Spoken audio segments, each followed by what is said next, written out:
야구야구 김영준입니다. 여러분의 기억 속에 최고의 체인지업을 던진 메이저리그 투수는 누구인가요? 빌 제임스와 롬 레이어가 2004년 공동 출간한 책의 순위에서 우리가 알만한 이름들은 역대 4위 제이미 모이어, 5위 페드로 마르티네스, 6위 트레버 호프먼입니다. 감독들이 뽑은 순위에서 트레버 호프먼은 2001년 매덕스에 이어 내셔널리그 2위, 2002년에는 글래빈과 매덕스를 제치고 1위, 2004년, 2005년에는 가니에와 페드로에 이어 2위, 2006년, 2007년에는 페드로와 글래빈을 제치고 1위를 차지했습니다. 저는 전에 우리 시대 최고의 체인지업 투수는 제이미 모이어가 아닌가라는 말씀을 드렸는데요. 페드로의 체인지업이 강속구의 보호를 받은 반면 모이어는 2003년 41살의 나이로 21승을 따냈을 때 패스트볼 평균 구속이 81.3마일 131km였기 때문입니다. 저는 그와 같은 이유로 호프먼의 체인지업 역시 대단히 높게 평가하는데요. 호프먼은 2006년 38살의 나이로 46세이브 2.14를 기록하고 리그 세이브 1위에 올랐을 때 평균 구속이 84.6마일 시속 136km에 불과했습니다. 샌디에고는 팬들이 실망할까봐 전광판에 호프먼의 구속을 높여서 내보내기도 했습니다. 저는 꽤 여러 번 호프먼과 리베라는 같은 600세이브 투수긴 하지만 리베라와 호프먼 사이에는 넘을 수 없는 벽이 있다는 말씀을 드렸는데요. 통산 42세이브 대 4세이브, 월드시리즈 우승 5회와 제로라는 포스트 시즌 경력 차이 때문입니다. 호프먼에게는 기회가 없었던 게 아니냐는 말씀을 하실 수도 있습니다만 호프먼은 적은 기회조차 살리지 못했습니다. 리베라가 명예전당 최초로 100% 득표율을 얻은 반면 호프먼은 세 번째 투표에서 79.9%를 받았습니다. 하지만 리베라와 비교하지 않더라도 호프먼은 위대한 마무리 투수임에 분명합니다. 더 대단한 건 엄청난 역경을 극복했기 때문입니다. 매덕스와 호프먼은 공통점이 하나 있는데요. 아버지가 군인이었다는 겁니다. 매덕스의 아버지가 군 제대 후 라스베가스에 정착해 카지노 딜러가 된 반면 호프먼의 아버지는 라스베가스 가수가 됐다가 가족과 지내기 위해 우편 배달부가 됩니다. 호프먼에게는 15년째 샌디에고의 3루 코치로 있는 9살 위형 글렌 호프먼이 있는데요. 형 글렌이 2라운드 지명선수였던 반면 호프먼은 11라운드 지명선수였습니다. 프로팀들이 호프먼을 꺼렸던 건 호프먼이 6살 때 한쪽 신장을 제거하는 수술을 받았기 때문이었습니다. 그럼에도 호프먼의 부모님은 미식축구를 제외한 모든 운동을 허락했는데요. 형을 따라 유격수가 된 호프먼은 커뮤니티 칼리지 진학 후 뛰어난 활약을 했고 애리조나 대학 야구팀에 노크를 합니다. 하지만 거부를 당하는데요. 신장이 한쪽밖에 없기 때문에 혹시라도 경기 도중 공을 맞게 되면 죽을 수도 있다는 게 이유였습니다. 하지만 호프먼은 난 우타자인데 내 한쪽 신장은 오른쪽에 있으니 괜찮다며 항변을 했고 결국 허락을 받아냅니다. 그리고 호프먼은 애리조나 대학 출신 최초로 명예전당 선수가 됩니다. 1989년 신시내티의 11라운드 지명을 받고 프로 생활을 시작했지만 루키리그와 싱글A에서 2할 2푼 5리에 그친 호프먼은 싱글A 감독 짐 렛의 제안에 따라 투수가 됩니다. 짐 렛은 다저스의 불펜 코치로 있었던 2003년 체인지업이 끝내주게 좋았던 다저스의 불펜 투수를 사이영 투수로 만드는데요. 에릭 가니에였습니다. 1992년 11월 메이저리그는 신생팀인 플로리다와 콜로라도를 위한 확장 드래프트를 개최하는데요. 이때 리베라와 호프먼은 보호선수가 되지 못합니다. 그리고 호프먼이 플로리다에 뽑혀갑니다. 초창기 호프먼은 90마일 중반대 패스트볼과 하드 슬라이더를 던지는 전형적인 롬랜 스타일의 마무리 투수였습니다. 호프먼은 롬랜 때문에 플로리다에서 샌디에고로 트레이드 됐는데요. 아버지가 해병대 출신인 호프먼이 해병대 기지가 있는 샌디에고의 수호신이 된 건 운명과도 같은 일이었습니다.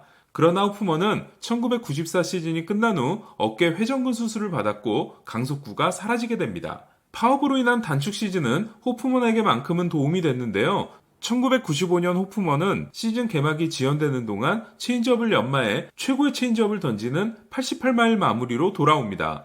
호프먼은 서클 체인지업뿐 아니라 떠돌이 마이너리그 선수에게 배운 팜볼도 섞어 던졌기 때문에 타자들은 엄청난 혼란을 느꼈습니다. 호프먼이 체인지업만 던졌다고 생각하면 큰 오산인데요. 호프먼은 슬라이더와 커브 외에도 수준급의 커터를 자랑했습니다. 이에 어떤 날은 체인지업을 거의 쓰지 않고 경기를 마무리하기도 했는데요. 타자들이 더 큰 혼란을 느꼈던 이유입니다. 잠깐 다른 이야기를 해보면 오승환은 KBO 리그 복귀를 앞두고 있는데요. 오승환의 등장곡은 고 신해철의 라젠카 세이브였습니다. 메이저리그에서 처음으로 등장곡을 사용한 마무리는 1972년 양키스 스파키 라일이었는데요. 라일의 등장곡은 위풍당당 행진곡이었습니다. 하지만 이는 유행으로 이어지지 않았습니다. 1998년 7월 27일 호프먼은 퀄컴 스터디움의 음향 담당자를 찾아갑니다. 그리고 영화 메이저리그에서 찰리 씬이 등장할 때 나오는 와일드씬 같은 등장음악이 없냐고 묻습니다. 담당자는 AC/DC의 헬스 벨스를 추천하는데요.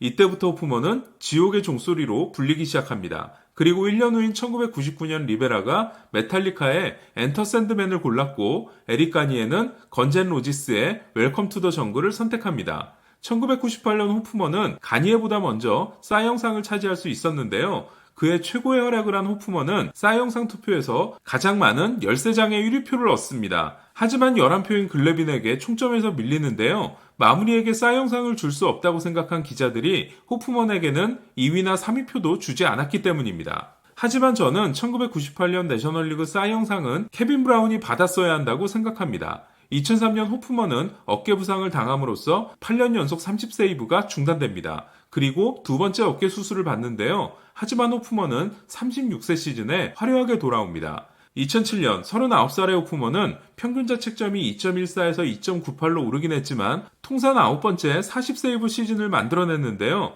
하지만 구단주가 이혼 소송을 시작하면서 재정이 나빠진 샌디에고는 마무리 자리를 히스벨에게 주기로 하고 16년을 함께했던 호프먼과 결별합니다. 이에 미러키로 가게 된 호프먼은 2008년 30세이브, 2009년 37세이브, 그리고 2010년 10세이브를 추가함으로써 역대 최초의 600세이브 투수가 됩니다. 호프먼이 마무리로서 믿을 수 없는 롱런을 한 비결은 철저히 야구에 몰입한 생활과 지독한 훈련 덕분이었는데요. 호프먼은 데뷔 후 첫 10년간 매일 똑같은 티셔츠를 입고 훈련을 했습니다. 너덜너덜해져 입을 수 없게 되자 수소문 끝에 똑같은 티셔츠를 구해오기도 했는데요. 이유는 늘 똑같은 조건을 유지함으로써 운동을 거르고 싶은 생각이 아예 들지 않게 하기 위해서였습니다. 또한 호프먼은 블론 세이브를 한 경기에서 인터뷰를 거절한 적이 한 번도 없었을 정도로 강철 멘탈을 자랑했습니다. 호프먼은 화목한 가정생활로도 유명한데요. 호프먼은 트리플 A 버펄로에 있었을 때 한 바에서 본 여성에게 첫눈에 반합니다. 그 여성은 호프먼에게 부동산 회사에서 일하는 트레이시라는 이야기를 해주고 떠났는데요. 호프먼은 에이전트에게 수소문을 부탁했고 결국 둘은 결혼에 성공합니다. 나중에 알고 보니 트레이시는 버펄로 빌스의 치어리더였습니다. 둘은 슬하에 아들 셋을 두고 있습니다. 호프먼은 리베라에 이어 영원히 2인자로 기억될 겁니다. 하지만 호프먼이 그 자리까지 서게 된 과정을 아는 사람들은 그를 2인자라고 생각하지 않을 겁니다. 오늘은 배신하지 않는 노력을 했던 투수 트레버 호프먼에 대한 이야기였습니다. 이상 김영준의 야구야구 영상으로 만나는 인사이더 MLB였습니다.